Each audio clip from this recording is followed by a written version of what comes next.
শাশুড়িরা যদি blog video বানাইতো তাহলে তারা কিভাবে ভয় দিত ওইটা বলি শুনেন।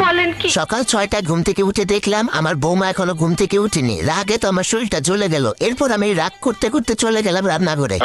রান্নাঘরে গিয়ে কাজ কাম কিচ্ছু করলাম না, শুধু শুধু বাসনগুলোরে ধুমধাম করে ফেললাম, এখানে ওখানে আওয়াজ করলাম। তারপরও যদি দেখি নবাব জাতির ঘুম ভাঙে, কিন্তু ঘুমটা তার ভাঙেনি।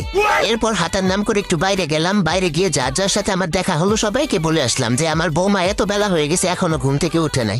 এরপর চলে আসলাম বাড়ি এসে সোজা নিজের ঘরে গেলাম। মনে মনে ভাবলাম একটু ফোন করে সবাইকে জানিয়ে দেই যে আমার বৌমা এখনো ঘুম থেকে উঠেনি। এজন্য প্রথমে ফোন করলাম আমার মেয়েকে, সে ফোনটা ধরলো না। মনে হয় সারাদিন অনেক কাজ করে তো অনেক টায়ার্ড ছিল, এই জন্য এত সকালে ঘুম থেকে উঠতে পারে নাই।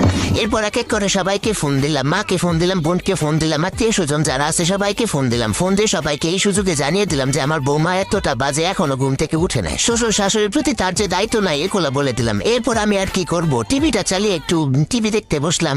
এরপর দেখলাম নবাবের বেটি ঘুম থেকে উঠলো। ঘুম থেকে উঠে আমাকে এক কাপ চা এনে দিল। চাটা খেলাম, চাটা অবশ্য ভালোই হয়েছিল, কিন্তু ভালো তো বলা যাবে না, তাহলে তো নবাবের বেটির আবার তেল বেড়ে যাবে। তারপর তাকে বললাম কি ব্যাপার, বাপের বাড়ি কোনোদিন চা বানায় খাওয়া নয়, মনে হয় পানিটা তো ঠিক মতো ফোটাওই না। এরপর একে একে সে সংসারে সব কাজ শেষ করলো, আমি কোনো কাজই করলাম না।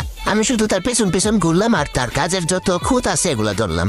এরপর দুপুরবেলা খেয়ে দিয়ে যখন একটু শুইলাম আরাম করে, তখন ছেলে এসে বলতেছে তার শ্বশুরে নাকি